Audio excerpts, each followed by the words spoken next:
Nunca pensé que mi vida en Lubbock, Texas pudiera cambiar tan rápido.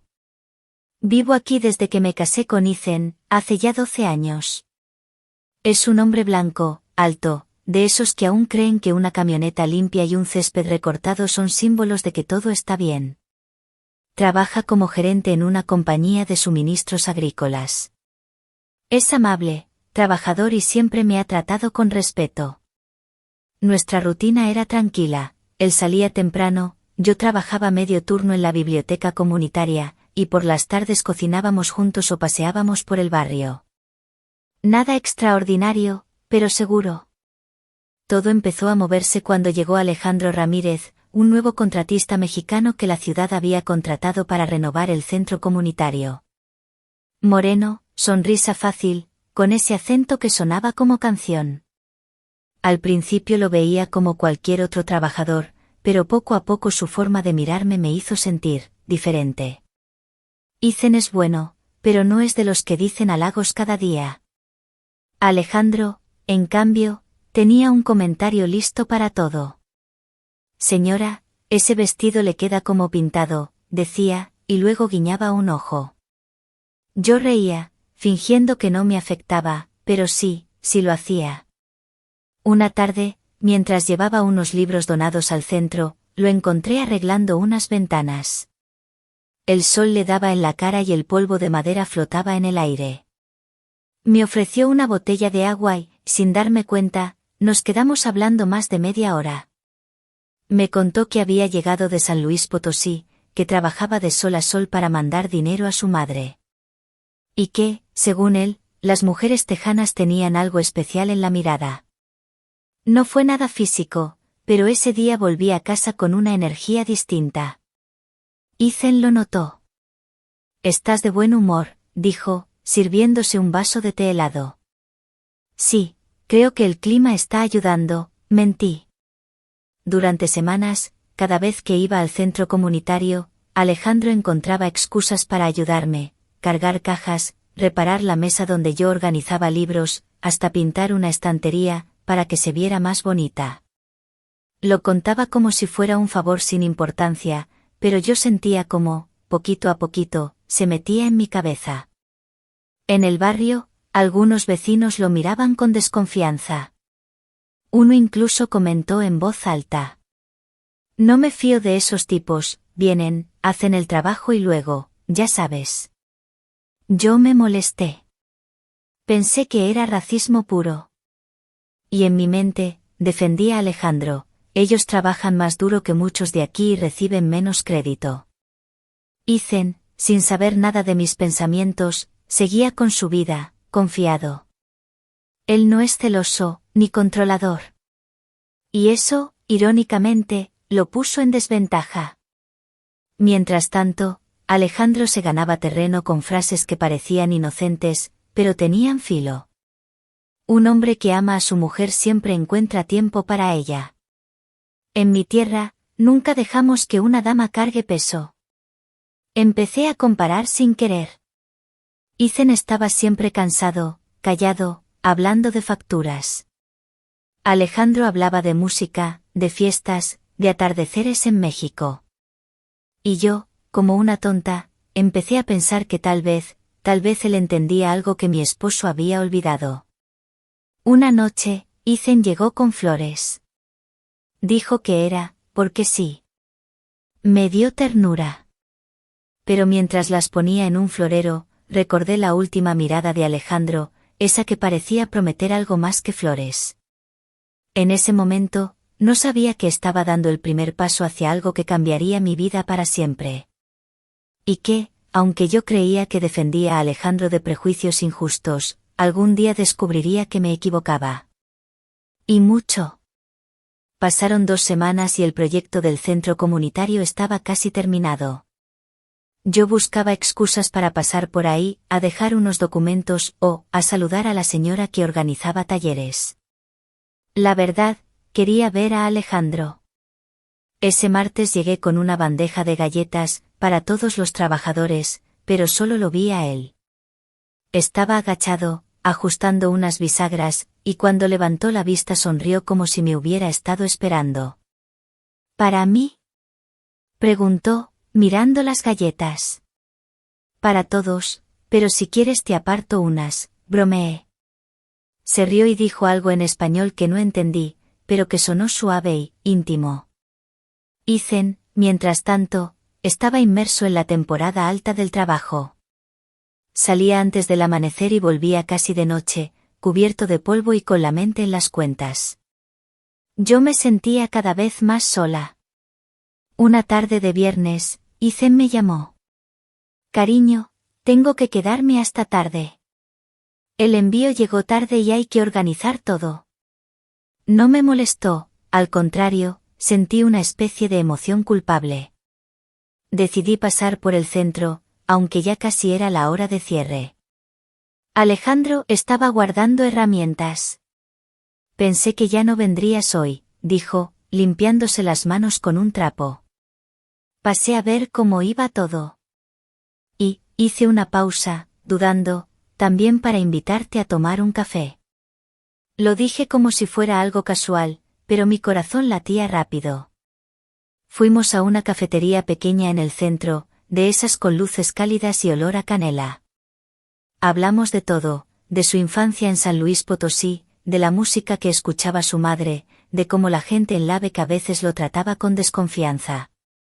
No todos son así, dije, pero aquí hay gente que todavía piensa en colores de piel. Tú no eres así, contestó, mirándome fijo.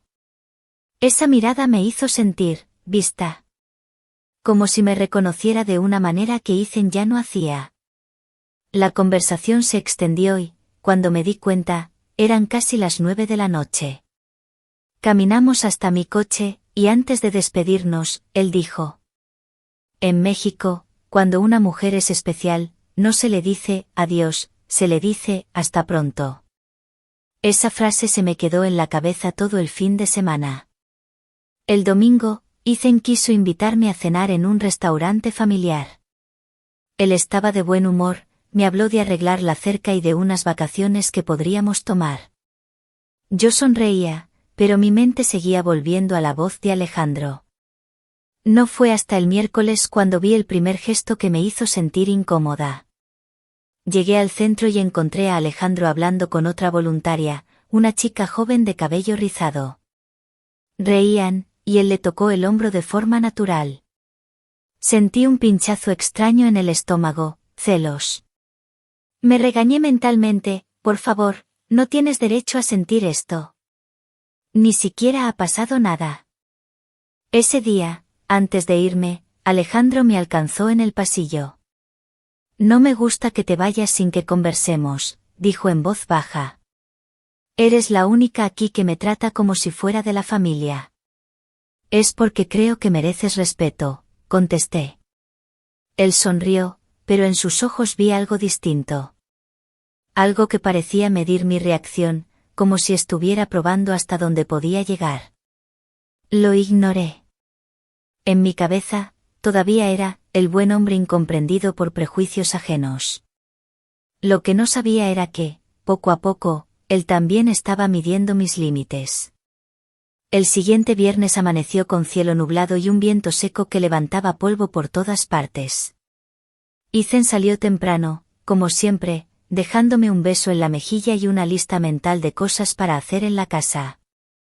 A media mañana recibí un mensaje en mi teléfono. Alejandro, ¿puedes pasar por el centro? Hay algo que quiero mostrarte. No pensé mucho, o eso me dije a mí misma. Llegué media hora después. Él estaba solo, revisando unas estanterías nuevas. Mira, dijo, mostrándome cómo había colocado unas tablas extra para tus libros de la biblioteca. Me reí. Ni siquiera trabajo aquí. Pero siempre terminas aquí, respondió, con esa media sonrisa que parecía saber más de lo que decía. Charlamos un rato, y justo cuando me disponía a irme, empezó a llover. No un aguacero, pero sí lo suficiente como para empapar en minutos. No manejes ahora, espera a que baje, dijo. Además, hay café en la sala de descanso. Entramos. Era una habitación pequeña, con una mesa redonda y 2 sillas. El olor a café recién hecho llenaba el aire. Me sirvió una taza, y nos sentamos tan cerca que podía oír el latido en mis oídos. Ethan tiene suerte, dijo de repente. No todos los hombres saben cuidar lo que tienen. Él cuida, a su manera, contesté, pero sonó débil incluso para mí.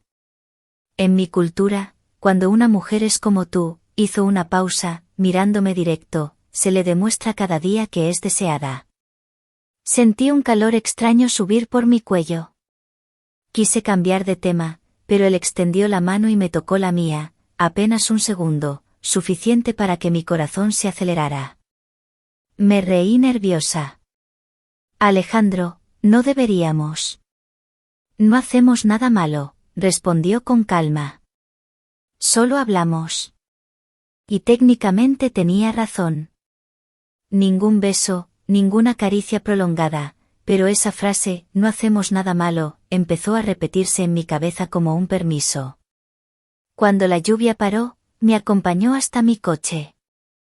Antes de abrir la puerta, me dijo: en México creemos que las tormentas traen buena suerte y nuevos comienzos. Conduje de regreso a casa sintiendo que algo había cambiado, aunque no pudiera nombrarlo. Ethan llegó tarde esa noche, exhausto. Yo le serví la cena y le pregunté por su día. Me contestó con frases cortas, más preocupado por un correo de trabajo que por mí. Me sentí invisible. En la cama, mientras él se dormía rápido, pensé en cómo Alejandro me miraba, y en cómo Ethan ni siquiera se dio cuenta de mi nuevo vestido. No había pasado nada, pero ya no estaba en el mismo lugar que antes. Y en el fondo lo sabía. La semana siguiente fue una mezcla de silencios con Ethan y mensajes cada vez más directos con Alejandro. Empezó con cosas simples: ¿cómo amaneciste? Hoy pensé en ti. Pero el miércoles, mientras doblaba ropa en casa, me llegó un texto que me dejó sin aire. Alejandro, si pudieras estar en cualquier lugar ahora, ¿sería aquí conmigo? No respondí. O, mejor dicho, tardé en responder. Finalmente escribí. Yo, tal vez. El viernes, Ethan salió de viaje de trabajo a Amarillo. Me dio un beso rápido en la puerta, sin notar que yo estaba más arreglada de lo normal, solo para quedarme en casa. A media tarde, Alejandro me llamó. Estoy en la obra, pero todo está cerrado por inspección. Tengo la tarde libre, y pensé que podríamos ir a ver el lago.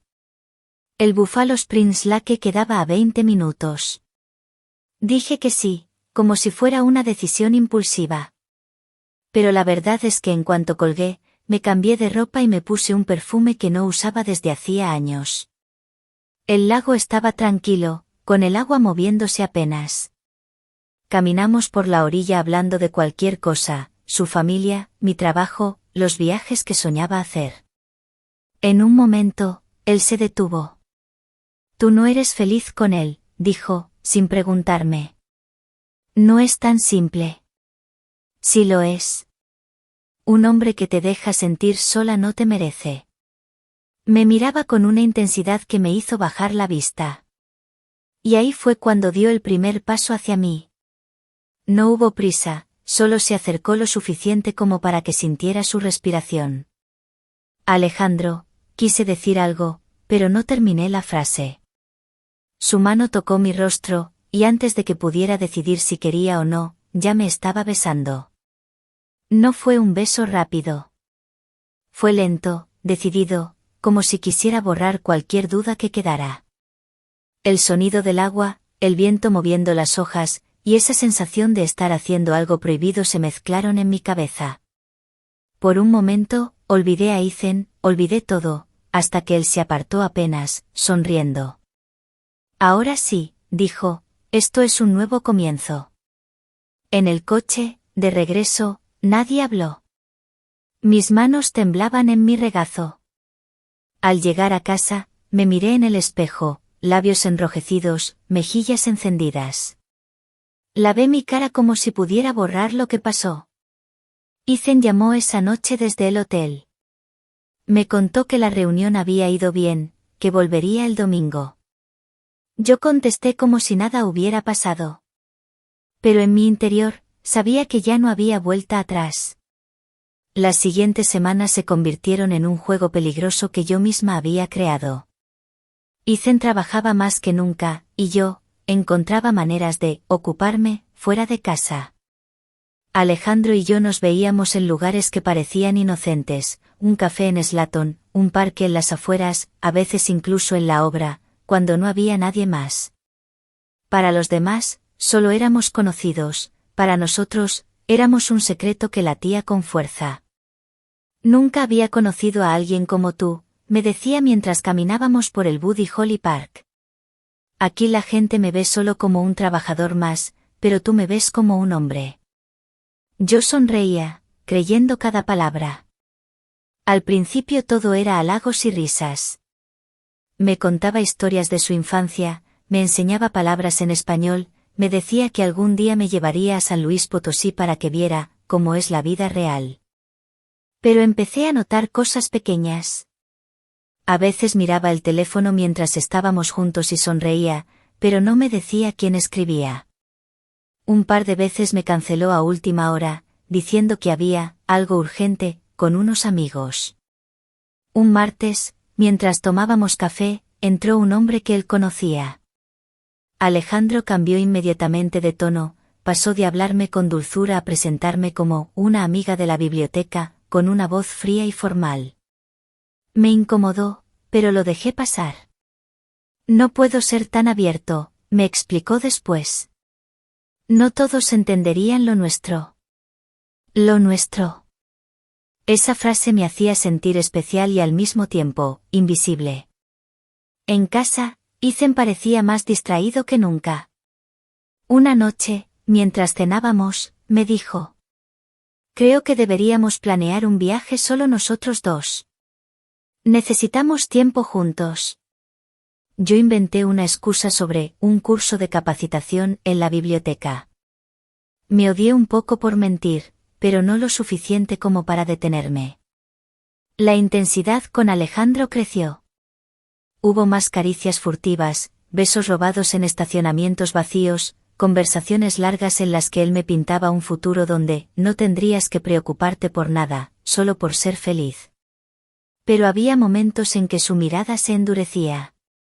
Una vez, cuando le pregunté sobre su familia en México, respondió seco: eso es asunto mío. Otra noche, se molestó porque le mencioné que Ethan había reparado algo en la casa. ¿Y todavía le agradeces?, dijo con una risa amarga. Ese hombre no sabe lo que tiene.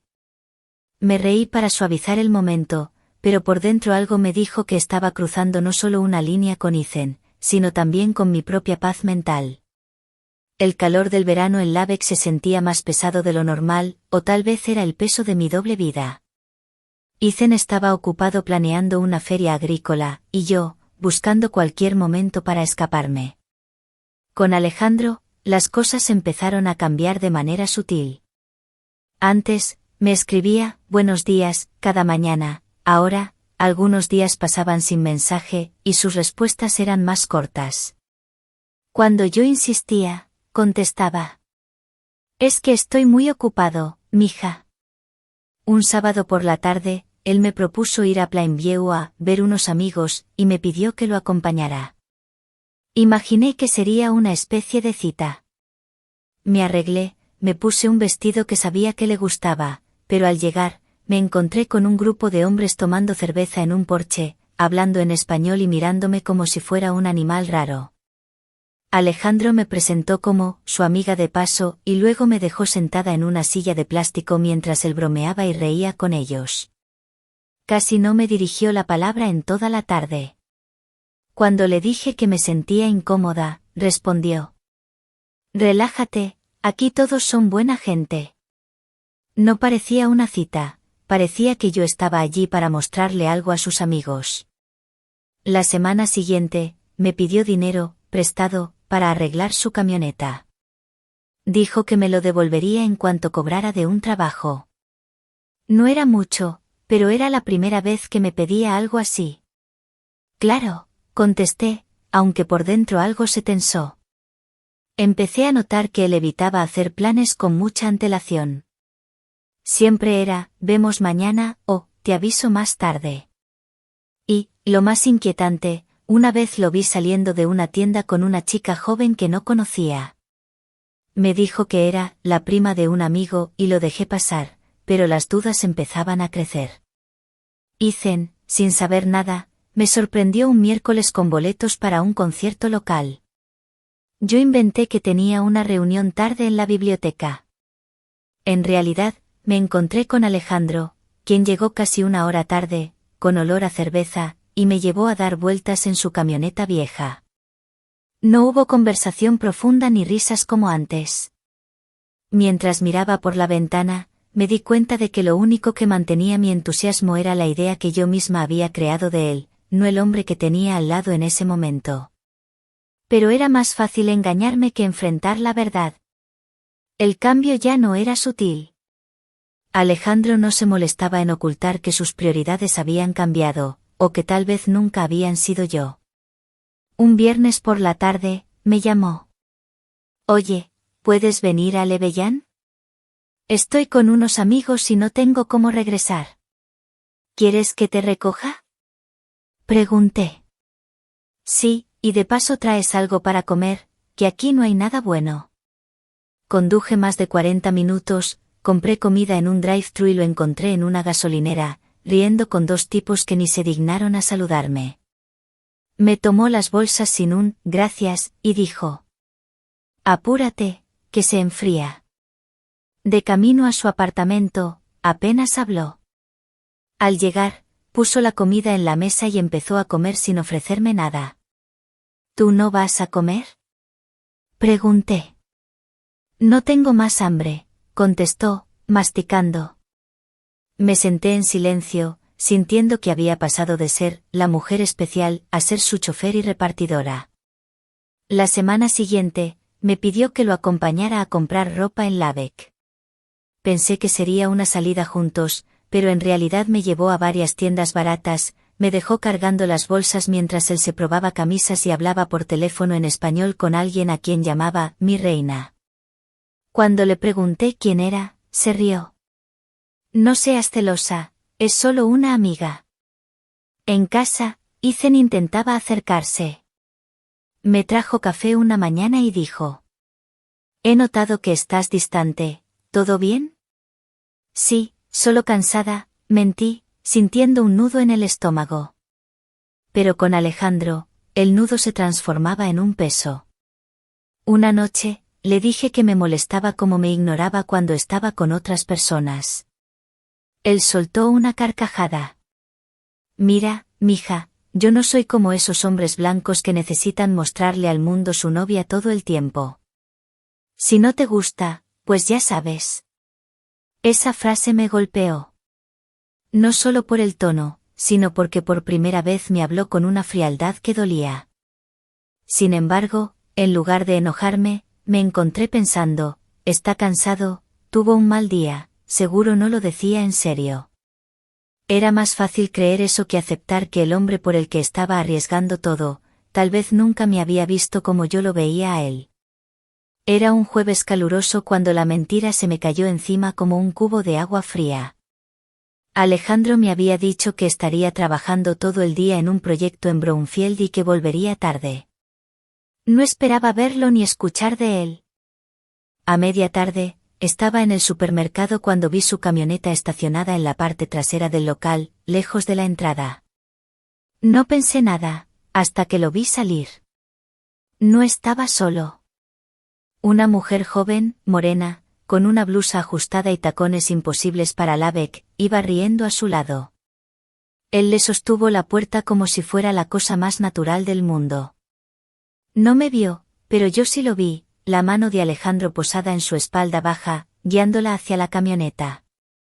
Ese gesto, el mismo que había usado conmigo tantas veces. Me quedé congelada entre las bolsas de pan y las cajas de cereales, viendo cómo se alejaban. No había duda. No era una prima ni una amiga. Era algo más. Esa noche le escribí. ¿Cómo estuvo Brownfield? Alejandro, cansado, mucho trabajo. Mentira, limpia y directa. El viernes, me llamó como si nada, preguntando si podía llevarle unas cosas que había dejado en mi casa. Cuando llegué, había olor a perfume dulce en su apartamento, uno que yo no usaba. En el sofá, un pendiente dorado brillaba bajo la luz. ¿Esto es tuyo? Pregunté, levantándolo. Debe ser de la vecina, a veces pasa por aquí. Ni siquiera se molestó en inventar algo creíble. Esa noche, en la ducha, pensé en Ethan. En cómo, a pesar de todos sus defectos, nunca me había mentido de esa forma descarada. En cómo yo había sido la que rompió la confianza primero. El peso de la culpa y la humillación me aplastaba. Pero lo peor fue darme cuenta de que Alejandro no era solo un error, era una versión barata de todo lo que yo creía desear. Me había vendido la idea de que me veía como algo especial, cuando en realidad yo era solo una más en su lista. Cuando se lo insinué, sonrió con esa seguridad que ahora me parecía arrogancia pura. No te pongas así, mija. En mi mundo, nadie pertenece a nadie. Esa frase me dolió más que cualquier insulto. Y por primera vez, en lugar de defenderlo en mi cabeza, sentí ganas de no volver a verlo. Después de ver a Alejandro con otra, la rabia me mantuvo despierta 3 noches seguidas. No era solo dolor, era la sensación de haber sido usada y tratada como si mi tiempo, mi afecto y mi vida no valieran nada. Una parte de mí quería desaparecer y nunca más hablar con él. Pero otra parte, la más herida, quería que sintiera exactamente lo que me había hecho a mí. El momento decisivo llegó cuando revisaba viejas fotos en mi teléfono y encontré una de Ethan y yo en una feria agrícola, sonriendo como si el mundo fuera simple.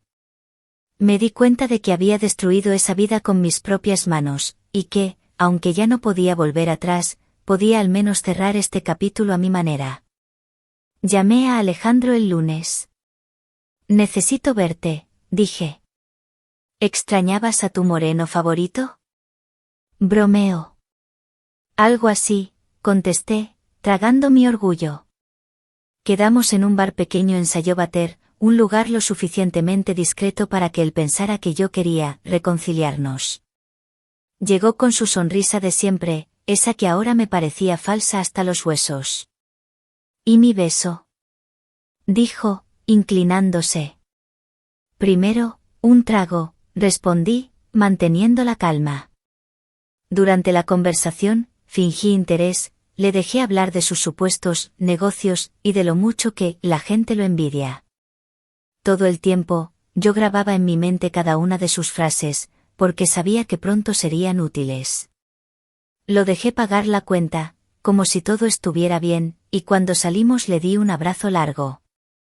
Nos vemos pronto, susurré. Esa noche, escribí un mensaje a alguien que no esperaba volver a contactar, Ethan.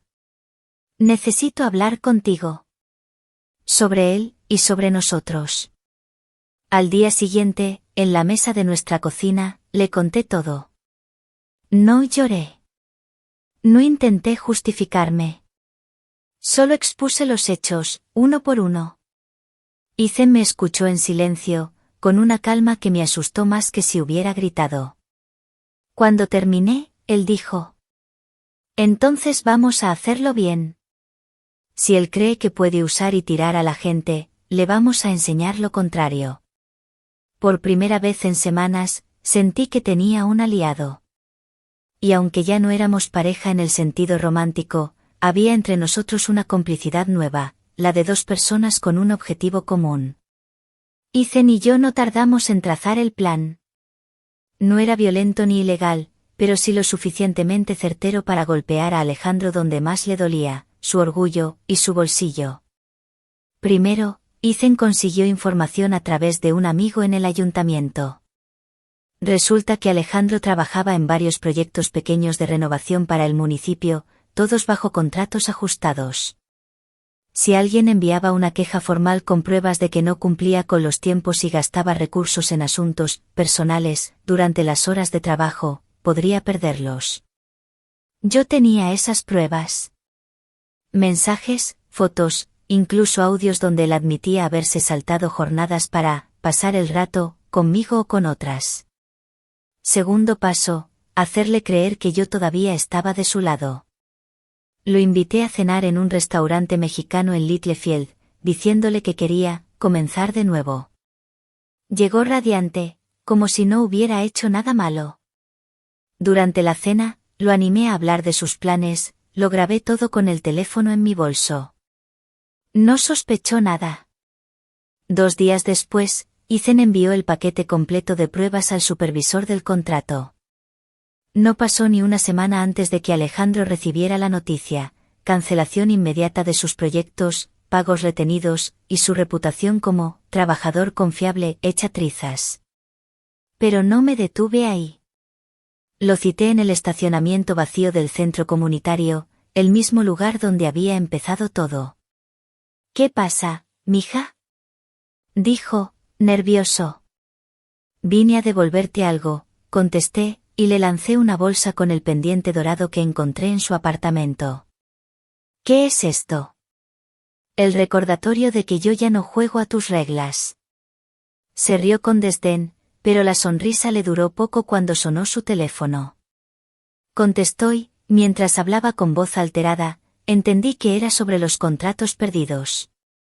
Me miró con furia. ¿Tú tuviste algo que ver? No más que tú con la ruina de mi matrimonio. Me di la vuelta y me fui, sin darle oportunidad de responder. En el coche, Ethan me esperaba para llevarme a casa. No hablamos mucho. Sabíamos que, aunque habíamos ganado esa pequeña batalla, la guerra interna ya estaba perdida hacía mucho. En los meses siguientes, Alejandro desapareció del mapa. Algunos decían que volvió a México, otros que se mudó a otra ciudad. Yo no pregunté. No me importaba. Ethan y yo no volvimos como pareja. Él me dejó claro que podía ayudarme a cerrar este capítulo, pero no olvidar lo que pasó. Y yo lo entendí. Lo irónico es que, aunque me vengué, la mayor lección fue darme cuenta de que, en esta historia, yo no era la víctima pura.